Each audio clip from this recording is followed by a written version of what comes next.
Hola, ¿qué tal? ¿Cómo están? Soy el doctor Alejandro Rodríguez, soy médico neurólogo, especialista en enfermedades musculares. Yo soy jefe de la unidad de neuromuscular en INEA, Instituto de Neurociencias Buenos Aires, en la Capital Federal, y también soy médico de planta en el hospital de Rafael Calzada, en el hospital doctor Arturo Oñatibia. Y es un placer enorme que me hayan pedido que grabe. Lamentablemente por ahora es grabar. Todavía estamos en esta virtualidad un poco cambiante, pero que bueno, hace que nos proteja a todos en esta época de pandemia, como hemos protegido a muchos de nuestros pacientes con POMP y no los hemos visto a muchos por un tiempito, pero bueno, acá estamos volviendo. Hoy conmemoramos el Día Mundial de la Enfermedad de POMP, el 15 de abril del año 2022, y muchísimas gracias, tengo que agradecerlo por la invitación, es un gran placer. Empezamos primero diciendo de qué es la enfermedad de Pompe y por qué hoy se conmemora este día. ¿Qué pasó el 15 de abril de 1945? Algo lamentable para todos porque es el fallecimiento del doctor Johannes Pompe. El doctor fue asesinado durante la Segunda Guerra Mundial por tropas alemanas. No tenía él no estaba en ningún tipo de actividad en la cual, o por lo menos lo sabíamos nosotros, si estaba en alguna actividad, pero tampoco lo hubiera justificado eso, obviamente. Pero bueno, había dedicado toda su vida a investigar sobre esta enfermedad y por eso tiene este nombre, y la verdad que es una pena enorme perder a alguien de esta manera. Pero bueno, en honor a eso se conmemora hoy, 15 de abril, el Día de la Enfermedad de Pompe.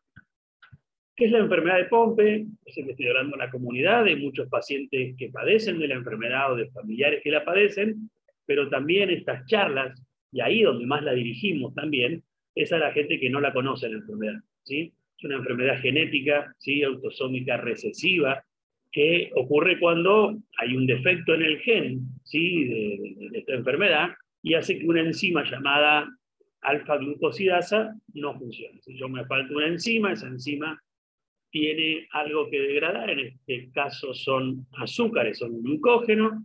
Si no se degrada el glucógeno o un producto anterior, pues entonces se tiene que saber que esto es una cadena que hay en el metabolismo del glucógeno, y a veces cuando se detiene una enzima que no funciona, se acumula lo que venía anterior porque no lo está degradando. Cuando esto pasa, se acumula dentro de la célula, ¿sí? Por eso se llaman enfermedades lisosomales. Se hacen lisosomas en lisosomas, y esos lisosomas empiezan a apretar los tejidos que están al lado porque se empiezan a llenar de glucosa, ¿sí? Y eso hace que dañe en especial a los músculos que están rodeándolo. También la enfermedad, acuérdense que la enfermedad de Pompe se conoce por un montón de otros nombres. Y aparte de enfermedad de Pompe, ustedes la pueden encontrar como deficiencia de maltasa ácida, deficiencia de alfa-4-glucosidasa, deficiencia de GAA, una glucogenólisis tipo 2 o una enfermedad de amanecimiento de glucógeno tipo 2. Todo es lo mismo para decir, resumido, una enfermedad de Pompe es mucho sencillo para los que conocemos la enfermedad, pero hay veces en algunos otros lugares vemos estos nombres y es también saberlo y que se la puede nombrar así. ¿Cuáles son los tipos de enfermedad de Pompe? Tenemos tres básicamente, ¿sí? Que son la infantil clásica, la que fue descrita más o por el doctor, ¿sí? En la que aparece a la edad infantil, o sea, la anciana no, la infantil. Unos meses al nacer, en general los síntomas aparecen prontamente, ¿sí? Con insuficiencia cardíaca en especial, la hipotonía, que hacen ya sospecharlo. Es mucho más fácil hacer el diagnóstico, si bien a veces cuesta, pero es mucho más fácil el diagnóstico cuando están en la etapa infantil porque enseguida tienen los síntomas. Sí, después acá es donde las charlas de nosotros, que siempre yo soy neurólogo de adultos, que nos enfocamos en esto, es porque tenemos otra variante, la juvenil y la de comienzo tardío, o el Pompe de inicio tardío, que lo conocemos muy bien los que hacemos patologías en adultos. ¿Y por qué se deben estos tipos de enfermedad? Es muy sencillo. El trastorno genético puede expresarse de muchas maneras y a veces lo que hace es que cuando se produce el déficit, la enzima produce nada. No funciona para nada, se acumula mucho glucógeno desde que nacemos, con lo cual esa es la infantil clásica. La enzima no funciona para nada. La juvenil funciona, yo les diría, a media máquina y puede hacer que durante la infancia tenga algún desarrollo y después, cuando más requerimientos por el crecimiento tiene, no lo puede hacer y se desarrolla la enfermedad. Y en las de inicio tardío, que a veces pueden ser a los 60 años, es porque la actividad enzimática tiene un remanente de función que le alcanzó para cumplir ciertos objetivos durante toda la vida, y en un momento es como que nos cansamos, ya la enzima dijo hasta acá llegué, no me alcanza más, y empiezan los síntomas. O también que puede pasar que se van acumulando determinadas, estos lisosomas se acumulan durante tanto tiempo que en algún momento ese músculo deja de ser funcional.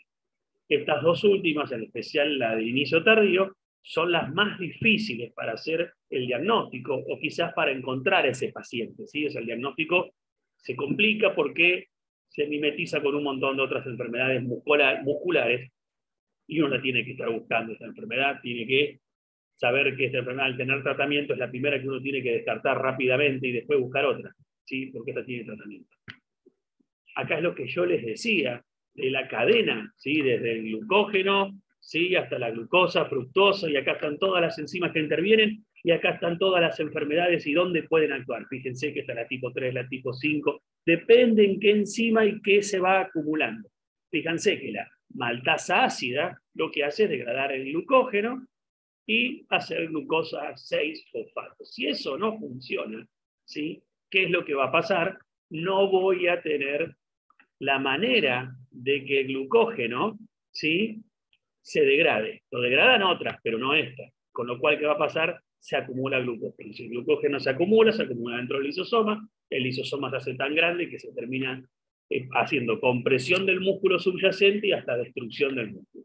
Eso es básicamente, uno le pueden sacar, están viendo esta charla, le sacan estas fotitos, y uno ve acá la cadena de cómo es el metabolismo energético del músculo. Y, como yo les decía, lo que pasa es esto. Primeramente tenemos acá, ¿qué es lo que está pasando? No está la enzima, el glucógeno no se degrada. Acá tenemos la enfermedad de Pompe. Tenemos los lisosomas, y los lisosomas van agrandando esa célula que se va degradando y que va a terminar liberando sustancias que son tóxicas para el medio extracelular. Y acá tenemos, en este gráfico, el del medio, una fibra muscular normal, con lo que llaman las miofibrillas, el glucógeno ahí, el lisosoma, ¿sí? El glucógeno que es la energía, y esta es lo que pasa cuando se afecta con el Pompe. Fíjese, se empieza a llenar de lisosomas. Los lisosomas apretan a los otros músculos, cuando esos lisosomas estallan porque se llenan tanto, liberan sustancias que son muy tóxicas y el músculo se atrofia. En consecuencia, la enfermedad de acumulación de lisosomas produce atrofia del músculo. Si yo tengo atrofia del músculo, depende de qué músculo me afecte, voy a tener los síntomas, que pueden ser respiratorios, motores, deglutorios, tosis palpebrales, por ejemplo, trastornos cardíacos, qué músculos se está afectando. En Argentina ya conocemos esta enfermedad, la conocemos, se conoce hace mucho, y por suerte hubo gente que se juntó a hacer trabajo ya en el 2014, fíjense, salió el consenso argentino para el diagnóstico, seguimiento y tratamiento de la enfermedad de Pompe, ¿sí? Algo muy importante. Los países tienen que tener sus consensos o sus guías. ¿Por qué? Porque cada país, cada región, la patología se presenta de una manera distinta, no es siempre la misma. No es lo mismo en Holanda, donde era el doctor Pompe, a Argentina. No es lo mismo Argentina que África, que China, que Japón. Son distintas. Entonces, uno lo que tiene que hacer es tener un consenso de cómo yo voy a tratar en Argentina, cómo lo voy a seguir y cómo la voy a tratar. Que muchas veces estos consensos se usan en otros países porque asimilan lo que uno está haciendo. Nosotros lo hacemos de afuera, ellos también lo hacen con lo que vemos nosotros. Es decir, que unos cuantos años después, en el 2018, sale el consenso argentino sobre la enfermedad de Pompe de inicio tardío. Entonces, ¿por qué les pongo esto? Fíjense que al principio, enfermedad de Pompe en general, pero después hubo que hacer un consenso de qué hacemos con la de inicio tardío, porque es casi una patología distinta de ese Pompe neonatal, ¿sí? Entonces, uno tuvo que hacer un consenso y decir, de esta manera, vamos a trabajar cuando tengamos, para que ustedes vean cómo son unas fibras que se ven ahí adentro. Fíjense, fibras musculares normales, fibras musculares llenas de lisosoma, que son blanquitos ahí. Ahí no hay músculo, ahí no hay función del músculo, no se contrae ese músculo. ¿Sí? Está la flecha que le indica, acá está con otras tinciones para que vean, fibras casi normales, y esta fibra muscular que casi está destruida, ¿sí? Entonces esto es un microscopio óptico con muchísimo aumento. Esto es una muestra muy chiquitita, pero así uno puede ver bien qué es lo que pasa con el músculo. Se rompe ese músculo. Y depende dónde va a estar el músculo. Yo les voy a hablar más que nada, como les dije, del adulto, de esa persona con inicio tardío. En el juvenil también pasa, pero más que nada con el de inicio tardío. ¿Qué es lo que pasa? Le decimos músculos proximales. ¿Dónde va a tener afectación el paciente? Los músculos proximales. ¿Qué hacen estos músculos poderosísimos que tenemos acá, en lo que nosotros le decimos las cinturas escapulares o las cinturas pélvicas? Nos permiten caminar. Son los músculos estos antigravitatorios que hacen que cuando los pacientes con POMPE tienen una característica muy especial. Cuando le decimos si sube escaleras, nos dicen sí, con dificultad faltan los músculos antigravitacionales. Pasa con los músculos que son más proximales, escapulares, llegando al cuello. Esos músculos proximales impiden que levante los brazos sobre la cabeza y empiezan a perder esa fuerza. Porque es para que no se lo olviden. Siempre esto, y no hace mucho, hace unos cuantos años, pero no al principio, nosotros buscamos la lengua. La lengua es un músculo poderosísimo. Cuando pierde fuerza enseguida nos damos cuenta. ¿Y dónde se pierde fuerza? En la enfermedad de Pompe. Y la de inicio tardío es un excelente marcador, y ya les voy a mostrar después cómo hacemos resonancias de la lengua, ¿sí? Que son muy fáciles de hacer. ¿No le parece muy raro estudio? No, cuando hacemos de la cabeza toda entera, en unas que vemos de perfil podemos ver la lengua perfecta, y eso podemos hacer un diagnóstico contra los pacientes cuando vienen, les medimos la fuerza de la lengua, además de la fuerza del resto del cuerpo. Esto es un poquitito de cómo se ve. Esto que están viendo acá se llama escápula lata, ¿sí? Al perder los músculos, ¿sí?, que rodean la escápula sale hacia atrás. Eso se llama escápula lata, porque parecen dos alas. Compromiso de los pulmones. ¿Se afectan los pulmones? No, no se afectan los pulmones, pero sí los músculos que se mueven. Cuando yo no tengo músculos para inspirar, ¿sí?, no puedo llenar de aire y tienen déficit respiratorio. Algo muy importante, y que es lo que más me va a llevar a mí a tratar al paciente si tienen compromiso respiratorio. ¿Sí? Fíjense que los síntomas respiratorios es uno de cada 3 pacientes tienen síntomas respiratorios. Es muy importante, a veces con pacientes que a simple vista parece normal, pero tiene trastorno respiratorio. Entonces, ¿cómo es el cuadro clínico de este Pompe de inicio tardío que en tanto les estoy hablando yo? Los que les decía, ¿sí? Estos músculos axiales, ¿sí?, que son los que van todos, los que se llaman paraespinales, ¿sí? Son los que van todos por la columna, se afectan al lado antes, ¿sí? Los músculos del cuando se tiene que levantar no puede ser fuerte, ojo, por eso tiene a veces la caída del párpado, que se llama ptosis palpebral, y la lengua, ¿sí? Esos músculos de la lengua que son tan poderosos enseguida se afectan en la enfermedad de Pompe. Se llaman músculos axiales, ¿sí?, porque están a lo largo de la columna. Es una enfermedad que también trae cansancio, ¿sí? El cuadro clínico es un cansancio que lleva tiempo, ¿sí? Lleva mucho tiempo ese cansancio, no es un cansancio de un día al otro.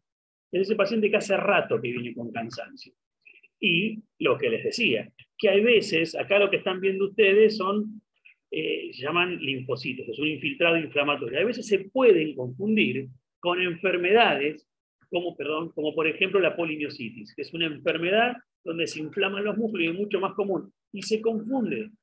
Nosotros damos muchas clases a los médicos reumatólogos. ¿Por qué? Porque los reumatólogos ven muchas debilidades que nosotros como neurólogos no las vemos, y ellos a veces hacen más diagnósticos de Pompe que nosotros, porque les llegan los cuadros de debilidad muscular de larga data. Nuevamente, para que no se lo olviden en toda esta charla que yo les estoy dando, cómo es un músculo, una fibra, cuando está normal, que está toda integrada con sus lisosomas, con sus fibras musculares, y cuando el lisosoma empieza a romperse y a ocupar lugar y a empujar a una fibra para un lado o para el otro, se destruye y ahí tenemos la atrofia. Siguiendo con el cuadro, como les decía, ese cansancio que va aumentando con el tiempo, con el paso de años. A veces son años que nos dice que tiene de cansancio, dolor. Una de las pocas, no todas las enfermedades neuromusculares tienen dolor, ¿sí?, las que son propias del músculo, salvo que tengan gran destrucción, por ejemplo, con una polimiositis, que es una inflamación del músculo, pero ella tiene dolor. Se piensa que el dolor es algo propio de la enfermedad, pero que también está relacionado con esos lisosomas que se están liberando y sustancias proinflamatorias. No está muy bien claro por qué tienen dolor. pero es un síntoma que si nosotros, debilidad muscular de largo tiempo, sin otro cuadro que lo acompañe y dolor, pensemos en POMPE. Bueno, acá lo tenemos, cansancio. Están muy cansados, que todo el día quieren quedarse como no tener ganas de iniciar el día, y esto es algo que ponemos nosotros. Nosotros vemos un paciente que tiene todo esto, pero uno cuando lo ve es un paciente que parece atlético. Sí, eso es una característica del POMPE de inicio tardío. Al principio uno lo ve y parece que está bárbaro, pero cuando empezamos a investigar un poquitito, todo ese bárbaro, nada, está enmascarado por otras cosas. Pero acuérdense de eso, que muchas veces el paciente de POMPE al inicio, del inicio tardío, parece que estuviera bien. Uno lo ve, está bien, está cansado, nada. Imagínense para un médico, un clínico, por ejemplo, va a interpretarlo como que está cansado por su trabajo y no por una enfermedad de POMPE. Por eso es muy probable que la enfermedad esté pasando desapercibida más de lo que nosotros pensamos. Todas estas enfermedades que ven acá nos confunden con la enfermedad de POMPE. Entonces, otras distrofias musculares como Duchenne, Becker, la distrofia miotónica, las miopatías metabólicas, unas que se llaman hiperciquemia, que es el aumento de la CPK, la miastenia gravis puede confundirla porque tienen los párpados caídos, igual que la miastenia gravis. Muchas enfermedades lo pueden confundir, y ahí es donde viene el ojo y la evolución y algunas cositas que uno le va viendo que son como unas banderas rojas a decir, yo creo que lo que estoy tratando no es esta enfermedad y esto puede ser un POMPE. Entonces los diagnósticos diferenciales, para ponerlos bien en claro, son pacientes que tienen la CPK aumentada. Todos los pacientes tienen CPK aumentada. La CPK es una enzima, se llama creatin fosfoquinasa. Es una enzima que el músculo la tiene adentro y que cuando se rompe sale el torrente sanguíneo. Y ahí la podemos dosar. Cuanto más se rompe, más las encontramos. Imagínense, piénsenlo, es muy lógico, la enfermedad de POMPE destruye músculo, pero no tan rápido, con lo cual la CPK no es muy aumentada. En cambio, en una polimiositis, que es una enfermedad reumatológica, se destruye rápidamente y tiene valores altísimos de CPK. Bueno, valores altísimos de CPK no es POMPE, ¿sí? Casi seguro que no es POMPE, puede ser, pero no es. Nos enfocamos en valores que están muy poquito elevados, 2 o 3 veces el valor de referencia, ese sería un valor importante para ver. Todas las distrofias musculares que se parejan a estas nos pueden traer, son genéticas, a veces son más raras, muchas son hasta más raras que el POMPE y algunas no. Esto de lo que yo decía, la polimiositis, aparece más rápido, no tarda tanto como el POMPE, que es muy lento. La atrofia, ¿sí? La distrofia facio-escapulohumeral, se llaman así, estas distrofias son hasta tan poco común como el POMPE. ¿Sí? Ese cansancio de las miopatías se llaman mitocondriales. O las miopatías metabólicas, que también están en este sistema del glucógeno que actúa en esto, y también pueden dar síntomas de agotamiento después del ejercicio en especial. El POMPE es raro que tenga agotamiento después del ejercicio tan marcado, pero sí anda cansado todo el día. Y otras un poco más difíciles, como las enfermedades de la motoneurona inferior, como la esclerosis lateral amiotrófica, ELA, pueden llegar a simular un POMPE, pero es raro que uno lo piense, pero uno las tiene que tener siempre en su radar. Lo mismo con el cuadro respiratorio, ¿sí? La miastenia gravis se puede confundir con un POMPE porque tiene compromiso respiratorio. Entonces, ojo con eso. Entonces, son pacientes que vienen tratados por esta enfermedad, que es una enfermedad que no tiene que ver con el músculo, sino con la unión del músculo con el nervio, y hay veces hemos visto pacientes rotulados de miastenia gravis y eran POMPE. ¿Sí? Uno siempre tiene que rever el diagnóstico cuando los tratamientos no funcionan como uno quiere. Estos son parámetros neurofisiológicos que quedaron en algunas charlitas que tengo, pero más para médicos, no para la comunidad, que se llama distrofia miotónica, es muy largo y complejo de hablar, pero se puede confundir con esta enfermedad. La hiperciquemia, que es el aumento de la CPK, esa que le estamos hablando, pero asintomática. O sea, se la encontramos como aislado. Bueno, a esos pacientes donde nosotros buscamos control. La hiperciquemia asintomática, le hacemos una gota, porque eso puede ser un POMPE que todavía no hizo la atrofia. Algunos componentes del colágeno, como la enfermedad de Danon, también pueden traer lo que es el compromiso cardíaco, o el síndrome de Raquis rígido, que es otro tipo de enfermedad, muchísimo más. Entonces, ¿cómo diagnosticamos una enfermedad de POMPE? Estamos acá hablando, como ya les dije, muchos acá son pacientes con POMPE o familiares, y muchos no, y muchos quizás están viendo esto para ver si ellos lo pueden llegar a tener, y acá les muestro lo de la lengua que yo les decía. Esta es una lengua normal que se ve como un abanico. Si la ven, acá está el triángulo este, es un abanico. Cuando se va perdiendo el músculo y se reemplaza por grasa, pierde esa conformación hasta llegar a esta atrofia que está acá. Esto es característico de Pompe y uno lo tiene que buscar, por eso nosotros pedimos esta resonancia en todo paciente que tenemos duda de enfermedad de Pompe. Le hacemos resonancia también de los grupos musculares de la columna, entonces ustedes ven que esto es la columna, esto sería acá abajo la espalda, y estos son los músculos que tenemos que se nos contracturan, los lumbados. Bueno, se atrofian. En este caso, ahí están un poquito con reemplazo graso, el de abajo está con muchísimo. El músculo no es blanco, no se ve blanco, se ve papelitas un poquito. Cuando tiene mucho blanco metido en el medio, es porque se está atrofiando y reemplazando por grasa. Entonces ahí, cuando vemos estas cosas, tenemos que pensar y acordarnos que esto puede ser una enfermedad de Pompe. Vamos a buscarlo si queremos, biopsia.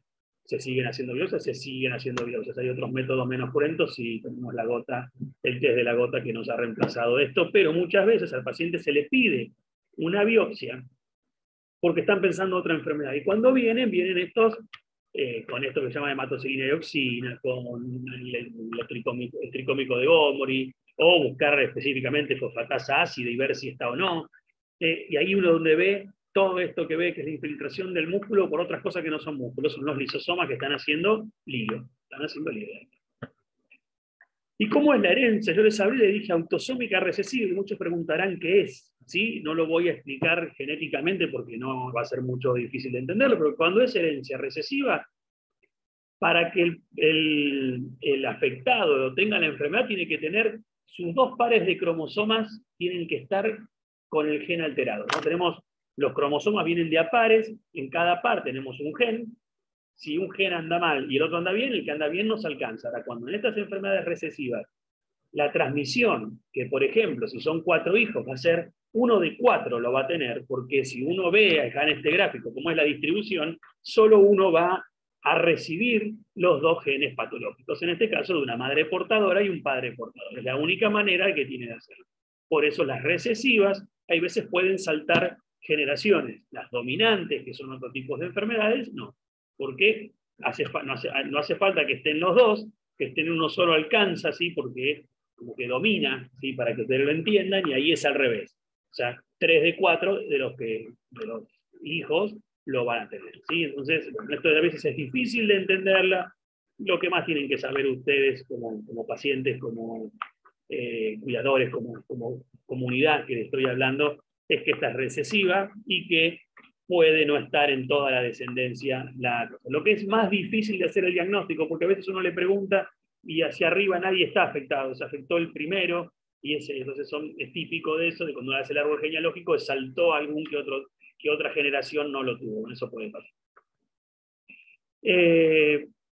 Los otros métodos de diagnóstico que tenemos perdón, antes de volver al diagnóstico, es las biopsias, a veces pueden ser normales. Uno, ante biopsia normal, no tiene que descartar la enfermedad, es normal, ¿sí? Mal hecho, el ejemplo que hemos puesto lo más prolijito posible para que lo puedan ver bien, y uno lo que busca acá es que venga el genético y la gota. Es el test de la gota que mide la actividad de la enzima, y el caso es un genético, lo que está mostrando acá es 2 alelos afectados, esto es sinónimo de enfermedad.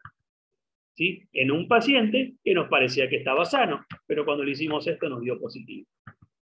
Entonces, hay veces, puede ser, que los pacientes tengan lo que se llaman pseudodeficiencia, ¿sí? Que es un fenotipo, o se llama, algunos le dicen Pompe benigno. O sea, tienen una pseudodeficiencia, pero funcionan perfecto. Y nunca van a desarrollar la enfermedad, ¿sí? Ojo con esos diagnósticos, siempre el diagnóstico de esta enfermedad tiene que estar hecho por un médico. Todo lo que yo diga hoy acá lo corroboran con su médico, siempre, ¿sí? Preguntarle, no sé qué, porque a veces uno dice, uy, hay un pompe benigno. Claro, pero ni siquiera llegaría a ser un pompe, porque es una pseudodeficiencia. No está con deficiencia, parece, pero no está. El paciente está normal y nunca va a desarrollar la enfermedad, y hay un tipo de mutación muy específica que así lo trae. Y nos los informan como tal y nosotros no hacemos nada. Y lo más importante de esto, llegar a que, ¿por qué hablamos tanto de Pompe? Porque tiene tratamiento. Quizás algunas lo conozcan, esta película que se llama Medidas Extraordinarias, ¿sí? En la cual hecha por Harrison Ford y Brendan Fraser, habla de lo que fue, de cómo tuvo que luchar alguien para tener que le dieran su tratamiento con la terapia de reemplazo enzimático. ¿Qué es la terapia de reemplazo enzimático que se usa acá? Es darle la enzima que no funciona, dársela al paciente. Qué bueno, con esto curamos la enfermedad, casi. La detenemos bastante porque no es lo mismo la enzima que uno le da sintética a la que tiene el cuerpo. La que le damos sintética se la damos cada 15 días, la que tiene el cuerpo está todos los días. Entonces eso, pero esto fue un gran avance para permitir que los pacientes tengan una muchísima mejor calidad de vida. Fíjense que hace años, que desde el 2006 ya lo venían proponiendo el usar esta enzima, la glucosidasa ácida, en forma recombinante, ¿sí? Sintetizada para que funcione, porque si no habría que buscarla la original, y la original no la podemos buscar, tenemos que recombinarla. En 2006, ¿sí?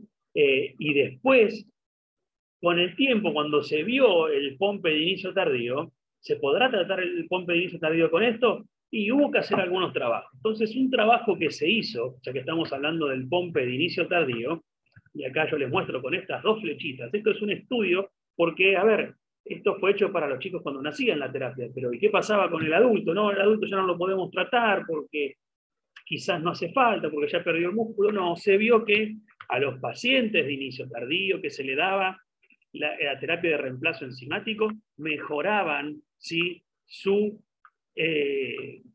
fuerza muscular y caminaban mucho más. Fíjense, en azul, todo lo que caminaba, 30 metros. ¿Sí? El otro no podía caminar, el que estaba con placebo. Acá es la fuerza que tenían para respirar, la capacidad ventilatoria forzada, muchísimo mejor con los que estaban recibiendo la terapia de reemplazo enzimático. Indicación entonces para el POMPE de inicio tardío. ¿Sí? ¿Qué se vio? Que el tratamiento de los pacientes con el reemplazo enzimático, el POMPE de inicio tardío, estabiliza y mejora la fuerza de los músculos respiratorios. Y se aprobó por la FDA en el 2010 y ahora también la tenemos nosotros acá hace mucho tiempo y tratamos a muchos pacientes de inicio tardío con esta enfermedad porque nos mejora algo importante, calidad de vida. ¿Sí? Muchas otras cosas, pero en especial le damos una gran calidad de vida a los pacientes y una esperanza futura. Entonces, ¿cuándo medicar a estos pacientes? Y ahí es donde vienen estos consensos, porque a veces pasa, ¿cuándo lo medico? Que estos pacientes que tienen un gen positivo, una gota positiva, pero no tienen síntomas, ¿qué hago con este paciente? ¿Dónde están los consensos? Consenso europeo, hay un montón de consensos y uno tiene que ver qué es lo que hace. Y de ahí salen estas recomendaciones. Entonces uno ve y dice individuos asintomáticos. Todos estos que son positivos, se le dio positivo para POMPE, pero es asintomático, sin signos clínicos objetivos, o sea, el diagnóstico es bioquímico, genético, hay que examinarlo cada 6 meses, no lo podemos tratar.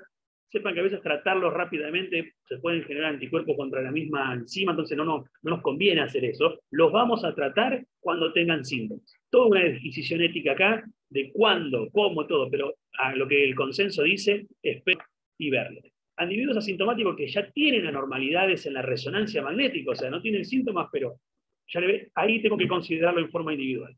Muchos dicen que si ya tiene compromiso en la resonancia, debería ya tener otros compromisos clínicos. Ahí habría que buscarlos con más énfasis. Y los pacientes asintomáticos con signos objetivos, debería iniciarse la terapia de reemplazo enzimático si el paciente presenta debilidad muscular detectable o detección de o reducción de la capacidad vital forzada. Y ahí lo medicamos. Y si el paciente está asintomático, ¿sí? Y tiene todo, lo antes posible hay que iniciar. Acuérdense de una cosa. Tiempo es músculo. Cuanto antes yo lo medique, más músculo tengo, mejor calidad de vida. ¿Y qué es lo que nos ayuda tanto este fármaco, esta enzima, esta terapia de reemplazo hormonal? No llegar a usar esto que es un BiPAP, ¿sí? Tratar de que el BiPAP no se use, que es algo para que nosotros respiremos mejor. Bueno, tratemos de darlo con tiempo antes para no llegar a eso. Y hay veces tenemos que sentarnos a tomar mate y esperarlo al paciente porque hay que esperarlo porque no tiene todos los síntomas, uno tiene que ser paciente y revisarlo, acordarse de esta distribución del músculo. Y una cosa importantísima, y esto uno le dice al médico si no se lo pidió, yo escuché una charla del doctor Rodríguez que dijo que había que hacer la espirometría así. La espirometría, que es la de soplar en un tubo para ver cuándo tenemos los pulmones, hay que hacerla sentado y acostado. ¿Por qué es esto? Porque cuando están sentados usamos otros músculos, ¿sí? Del tórax, que nos dejan hacer mucha fuerza, ¿sí? Y nos independizamos de la prensa abdominal y hacemos, como ven acá, una espirometría que está casi grandota, así como ven ahí, que sacó un montón de aire. Cuando le dijeron acostate, el músculo del diafragma no está ahí, y cuando quiere hacer fuerza, ¿se acuerdan que no se podía ni levantar porque tenía debilidad de los músculos de la prensa abdominal? No puede hacer fuerza y le cae la fuerza que hace respiratoria, y eso es característico de enfermedades, compromiso respiratorio por enfermedades neuromusculares, y una de ellas es la enfermedad de Pompe. Entonces, unas poquitas condiciones, y ya les voy terminando.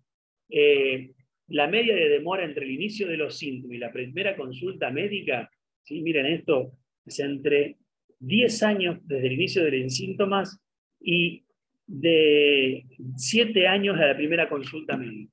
Fíjense lo que tardaron estos pacientes. 10 años que hacía que tenían síntomas. Es increíble, entonces hay que bajarlo eso. Debilidad de cintura, síntoma más común. Dolor, las mialgias, duele. Duele no tanto como otras enfermedades, pero duele. El trastorno respiratorio puede preceder a los síntomas musculares. Muchas veces han diagnosticado pacientes en la terapia intensiva porque entraban con un paro respiratorio que no sabían lo que era. Y bueno, después hay cosas que nosotros vemos, lo último no quiero meterme en eso.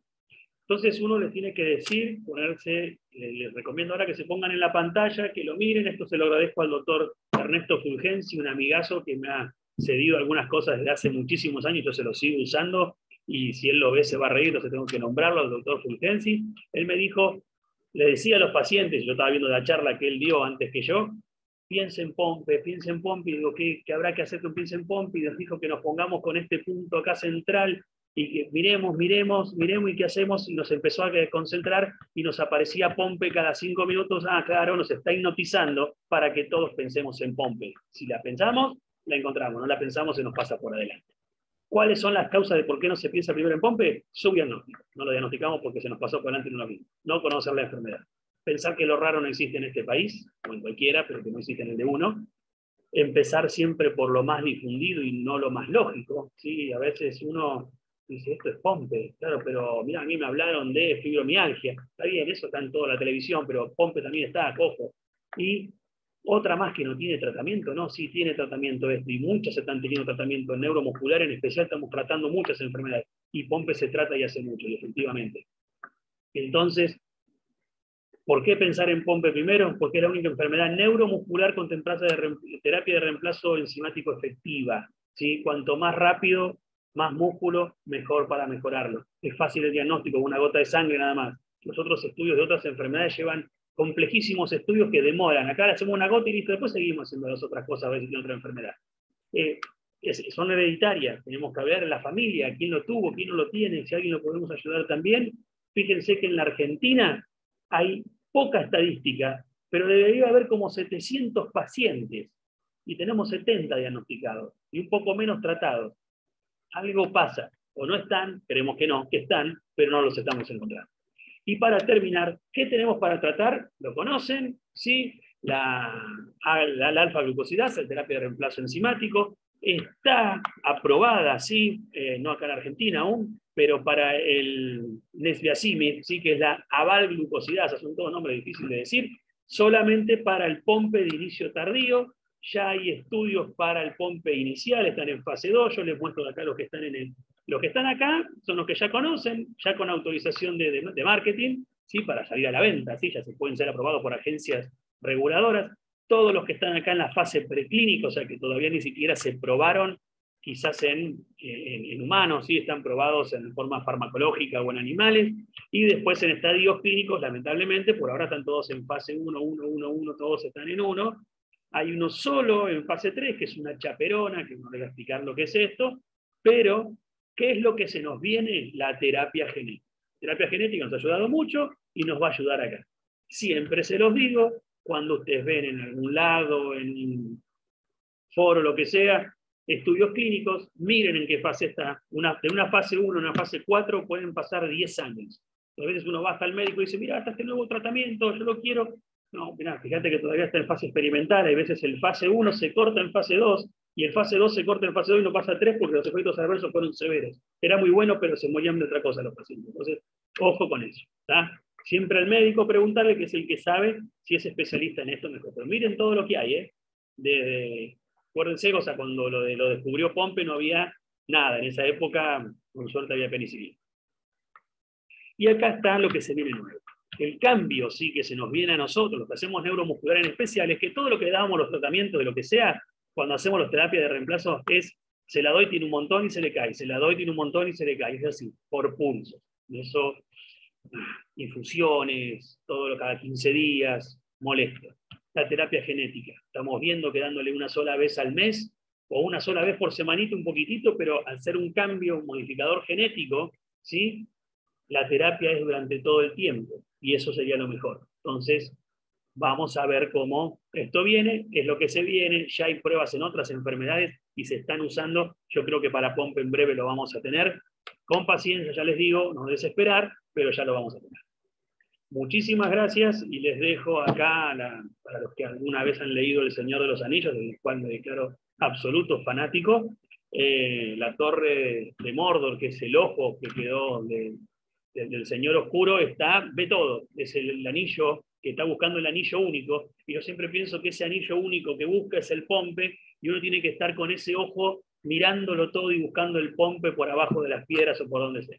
Muchísimas gracias y difundan todo para que esta enfermedad se conozca y podamos tratar a más gente. Muchísimas gracias, gracias por la invitación, ha sido un placer dar esta noche.